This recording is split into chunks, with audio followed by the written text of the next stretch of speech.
Hello, everyone. Welcome back to another episode of the Thunderstock Show, collection of valuable brainstorms to enhance your life, your liberty, your pursuit of property.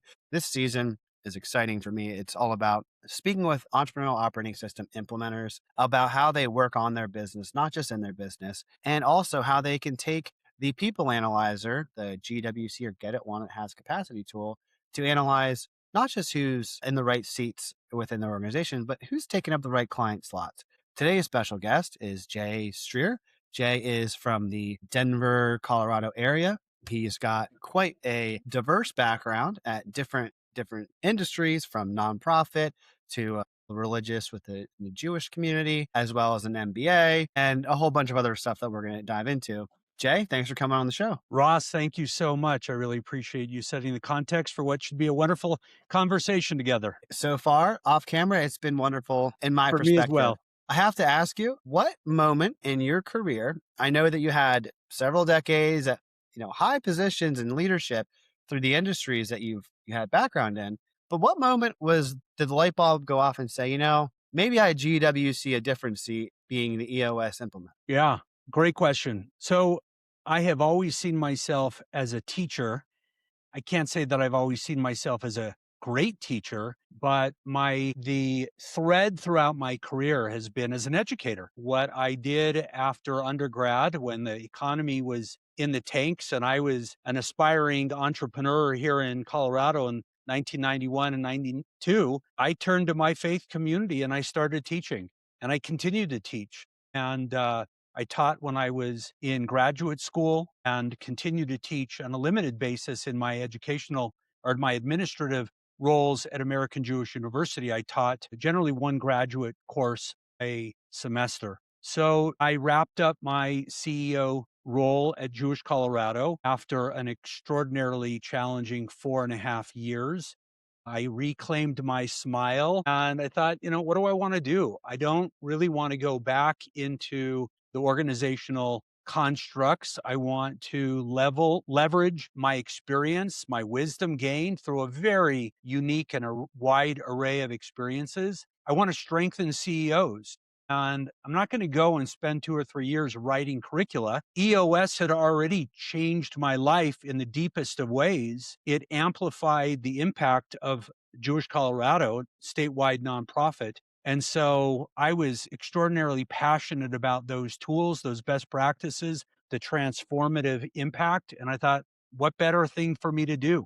Go and become an EOS implementer, be a teacher of great entrepreneurial best practices that strengthen people in their lives and in their organizations. Well said. There's a few things I really want to dive into with that answer. One of them is you had an experience where you needed to regain your smile, in your own words, where maybe you were hitting numbers for growth, and you're growing financially great, but then there was just something that made you feel emotionally like you weren't on the right path.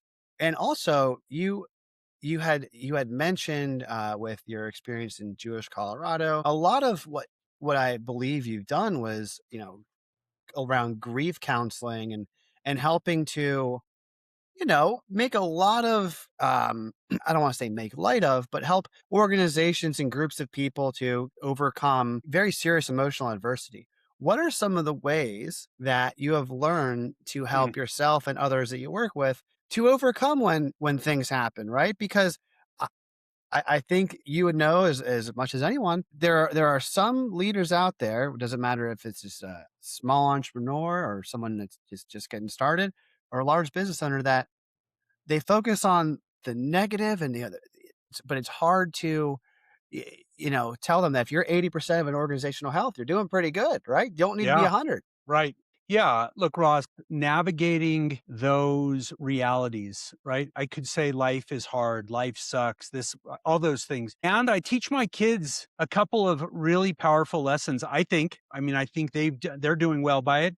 Greet the world with a smile and run through the finish line. Right. And if we look at the world as a construct to consistently beat us down, we're not going to wear that smile and we're going to limp across the finish line if we even begin to pursue it, right? Mm, So in that contra, I have sat with many, many people at the end phase of their life, right? And And I've navigated organizational leadership through extraordinary crises. And so to come back to the root, which is, I firmly believe, regardless of the faith tradition, we are supposed to be the light brought into the darkness. Mm. And so I can face the calamity, not with delusion, but with enthusiasm, with vigor, with discipline, with a dogged determination to solve those challenges and to do so for the betterment of a community. That to me is inspiring, right? And that's what gets me up in the morning to be better a little bit every single day.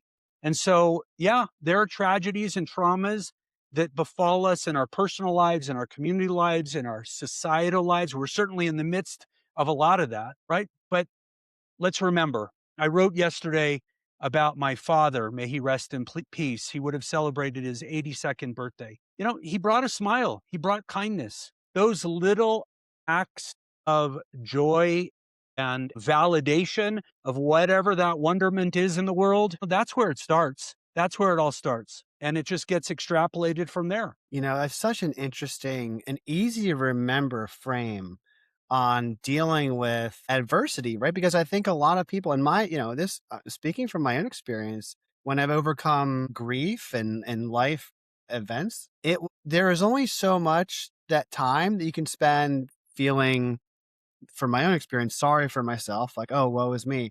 And then it wasn't until, like you said, you realized, okay, how am I going to respond? Is it with a smile? Am I going to sprint through the finish line? Right? 'Cause now I think that's a really helpful frame, which leads me into my next question, which is, given your deep experiences and diverse experiences, what makes a connection with somebody that may want to work with you as an EOS implementer, just to start off on the right foot, like a green flag saying this is a good sign. This is the type of person with the type of values and, whether it's the core values or personality trait, you just think is a good match. Yeah. Yeah.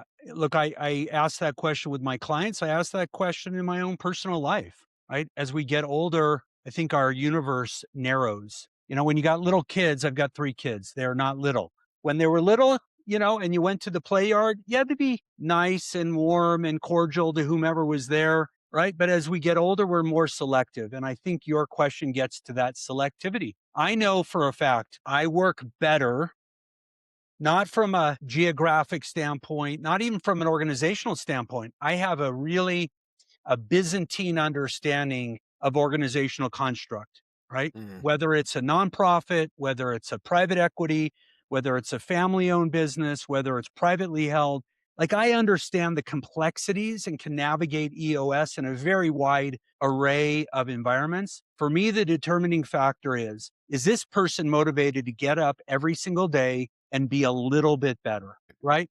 Are they bringing that growth orientation? Are they honest with others around them? Are they open to that honest conversation brought by others? And are they ready to be humbled in the moment, in the challenge, and say, you know what? I'm not the only one that's got the right ideas, right? EOS expects a brain trust. It's a very different construct. And so if somebody is not inclined to lean in to that, they probably are not right for EOS, and they certainly are not right for me. Now, that being said, Ross, like, I'm a growth partner. Somebody Right. can say, like, this isn't my orientation, this is going to be hard for me, but I'm really willing to do the work, then 100% I'm going to stand right there shoulder to shoulder. But I've had clients who just don't do the work and just don't execute and just don't hold themselves accountable, first and foremost, much less their team. That's not the right client for me. Yeah, and it's evident, that what you're speaking into the answer is, just look at your LinkedIn profile, right? We had a quick conversation before. It's like, hey, you didn't start with uh, several posts a week that are articulate and well designed, but now that you have a rhythm, you said you spend like 98% of all the work that it's on, at least your social media marketing, Yeah. is one thing that you do to help grow your business. Like, that's like, you own that. And I think that what I can gather from your answer is, you want people that are willing to do the work and lead, and you also lead by example, and you want to work with people that do lead by example too. Yeah. So what then, we discussed a little bit about some of the things you do to work on your business, right? To with marketing and growth. What are some other things that you've learned along the way that really sit well with your DNA and what you like to do? Obviously, I like to do podcasting. Yeah. That's why I sit in this chair. But what are some of the things that you like to do to work on your business and help to achieve some of the growth goals you have? Yeah, I can talk about it from a technical standpoint. Like I'm always learning technology. I've really leaned into AI. I'm really using as with my executive assistant and a few others who contribute. We're using Claude a lot. I mean, it's transformative, but I really look at the role of business owner and visionary, right? And those seats that I sit in, I sit in the business development seat, sit in the sales and marketing seat, one and the same, but I sit in the Mhm. operations, I sit in the finance seat. I'm try and find people who can provide skill set to take those elements that I'm not great at and the things I don't love off of my plate, right? But from an EOS implementation standpoint, it's about teaching, facilitating, and coaching. And I dig deep into how I can be a better teacher. Am I clear on what these tools are? Do people understand it? Am I teaching to different skill sets? I became a Colby certified, not because I do Colby as a business, but because I want to know. I'm a high fact finder. You are as well. We talked about that. I want to know what these tools are so I can master them to the best of my ability. And I want to know who's sitting in the room. Do I have a high fact finder over here, but this person is a low fact finder, meaning it's not that they don't like the facts. They need to start with a broad overview, right? Versus this person who needs the details. So, how do I teach differently to the different learning styles in the room? That's from a teaching standpoint. From a facilitation, I was the decision maker. As an EOS implementer, I'm not. I'm a facilitator.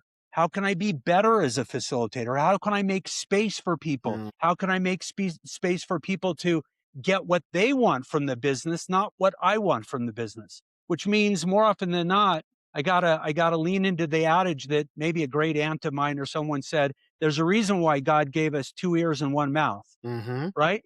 So there are a lot of times, like I joke, I've got a callus in the back of my tongue. I can answer the questions, I can determine the pathway forward, but that's not my role as facilitator, Mm.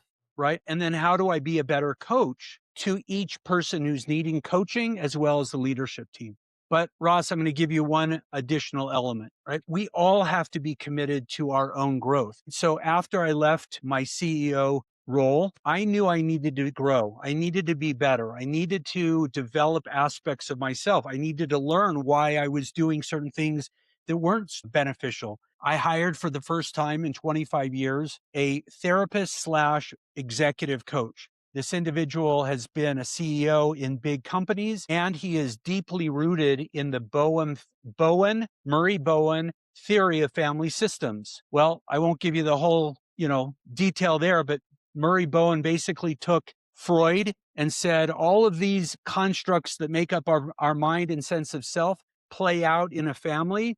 And then Hmm. his students said, yes, and in an organization. So I want to know how what pushes my buttons, what the root of those are relative to my own family and organizational experience. And I want to be able to help people engage in constructive conflict, not the way that they were taught in a negative manner, perhaps in their family, but in a constructive manner that's needed for the betterment of the organization. How do we grow past sometimes those dysfunctions that we were taught as kids? We all bring our parents and our family into the room, whether we want to acknowledge it or not, right? So I am growing constantly by being better in those capacities, but it starts by being better as myself. So I take a lot of time to work on the business by acknowledging those different roles, whether in the accountability chart or those roles as an EOS implementer, teacher, facilitator, coach,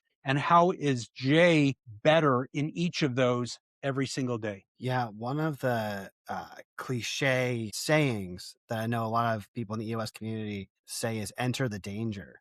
And Yeah. I'm seeing this connection between what you just described with the psychology work that you've done with getting help, as well as I'm sure there's a degree, if I could assume so, in the nonprofit space or maybe religious space where it might feel unnatural or not nice to hold people accountable if, they say they'll do X and they do Y instead.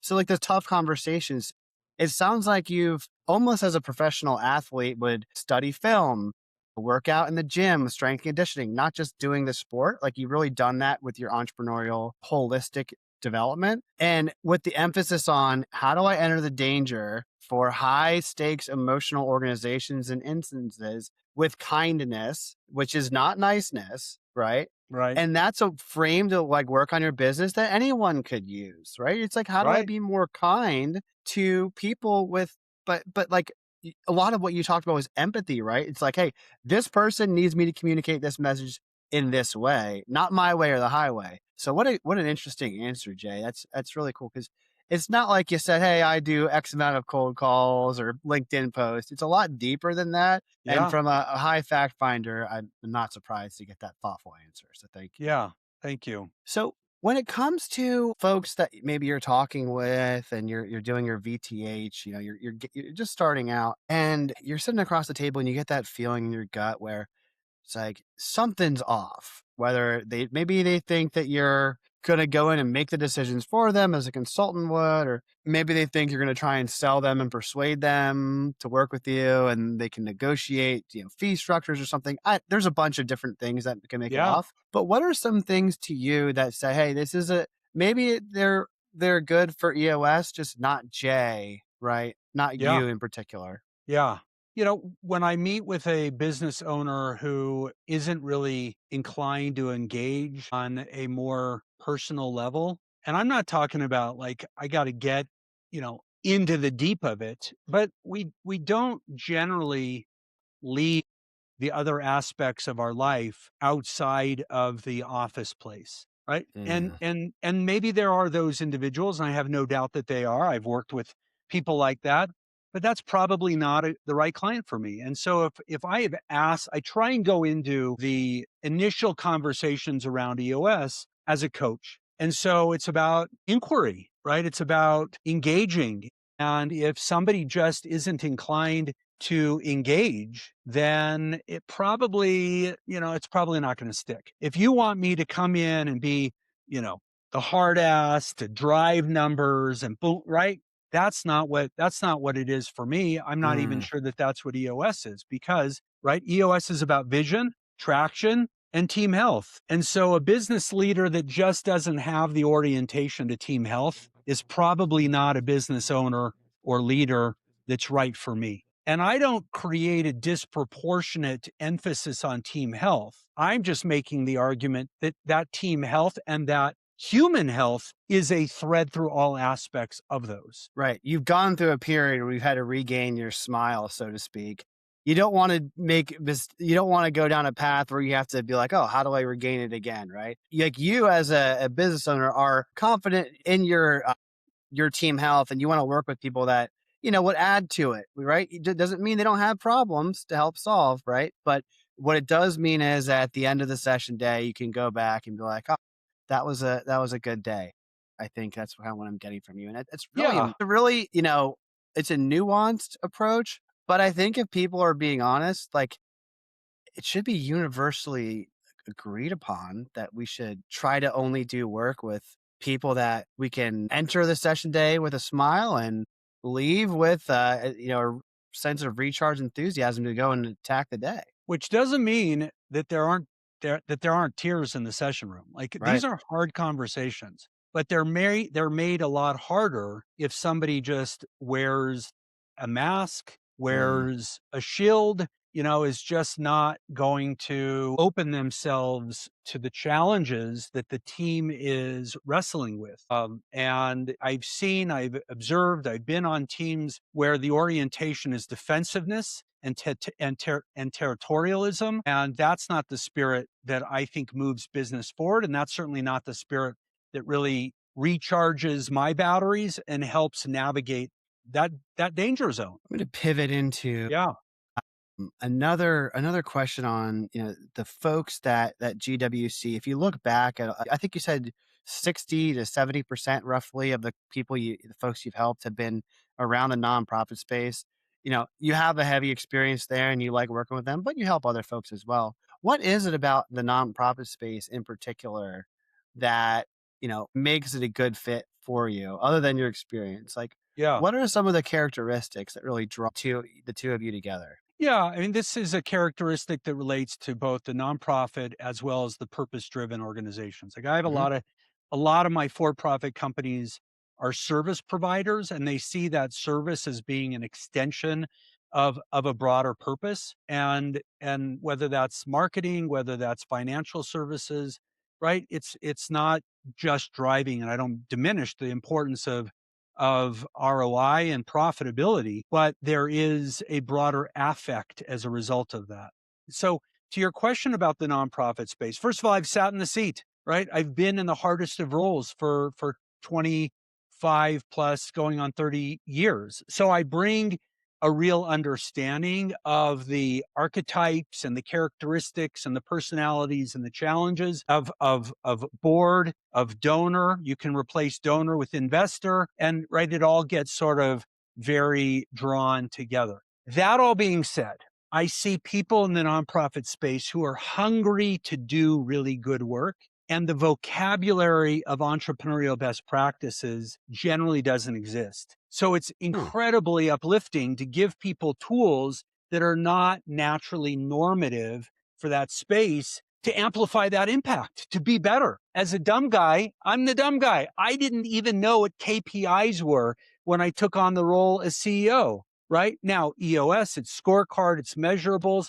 And I start reading traction. I thought, oh my God, if I had these tools for the last 24 years, I would have taken on far greater challenges and overcome far greater obstacles. Right. So I find it a tremendous gift to give entrepreneurial best practices, to teach them entrepreneurial best practices, which, by the way, were not written exclusively for profit. Jim Collins wrote for organizations and wrote a compendium to Good to Great for the social service sector.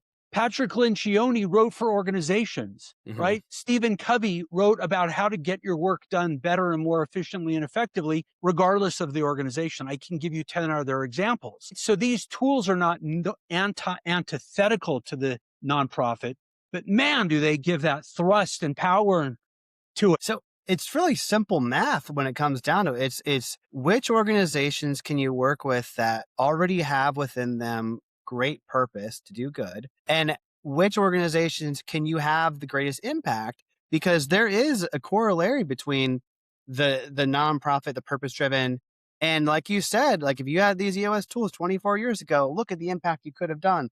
So you can the ceiling for impact versus taking an organization that maybe let's just say hypothetical, maybe they're in manufacturing that they have a Lean Six Sigma black belt with an MBA as the COO, and they're very they've been around for 90 years. And they're at 30 million. They want to get to 40 million and to sell new products.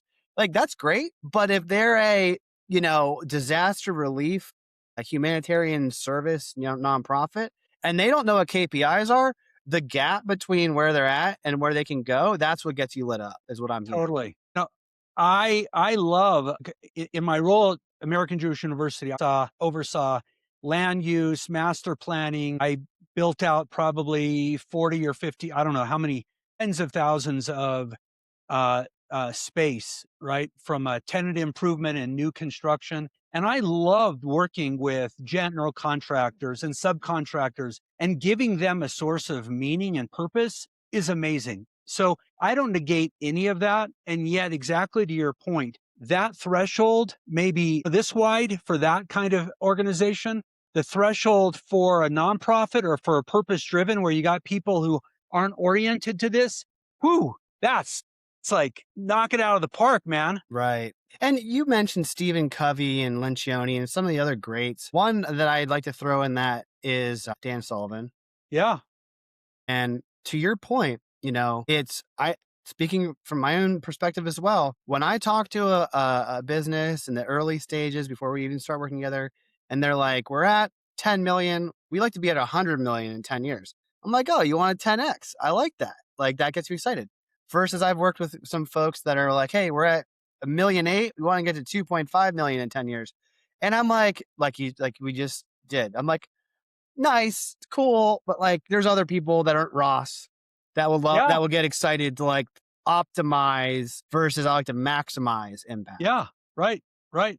That maximization is awesome. And it may not always be growth. Maybe it's clarity, Right. right? We're going to bring greater clarity and do our work better because of that. It's all a compounding effect, including in our own lives, right? I want to go home at night and know that I worked with people who took what I did. It's going to empower them to be better. And I'm better by the experience of being in the same room with So I have two questions left. One of them is deep because I have to ask it based off this thread.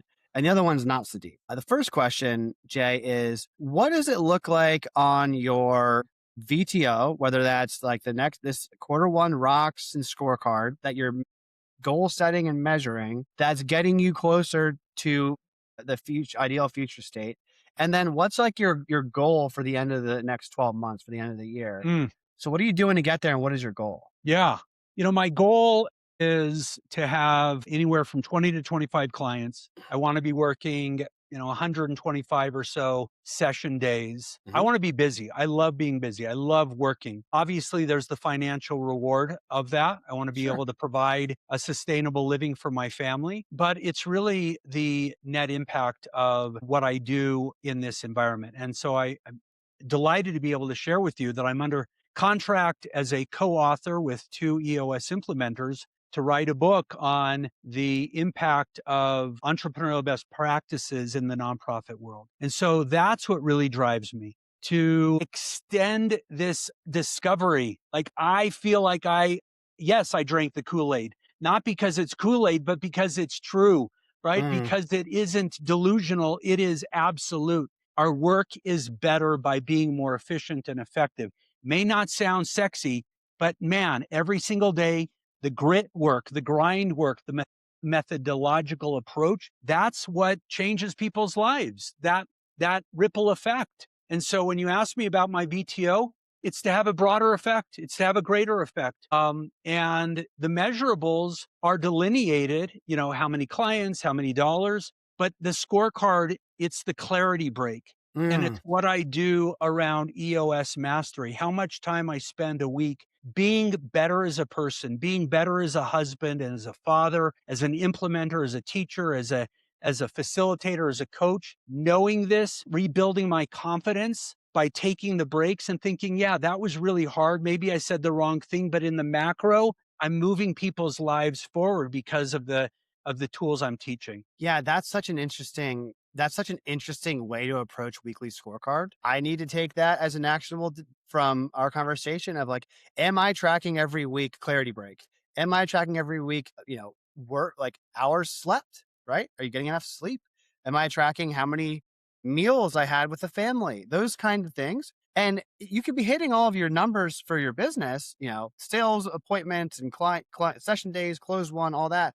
But if you aren't also taking care of the business being your life, it's like, are you really healthy? Are you really on track? And I think Yeah. what you're explaining is like really helpful from a tactical perspective. So thank you. Yeah. Last question, Jay, before we Please. wrap. Where can people find you, learn more, get in touch? Please, first of all, you can always visit my EOS site, eosworldwide.com/J Strear, Strear.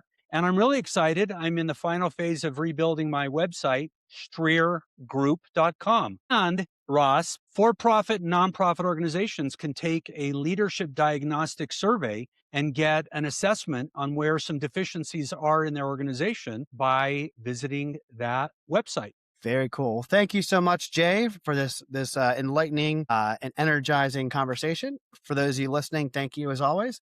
I don't run ads of the show, but I do have one ask, and it is if you found value to share it with a friend. Thank you. Thank you, Ross.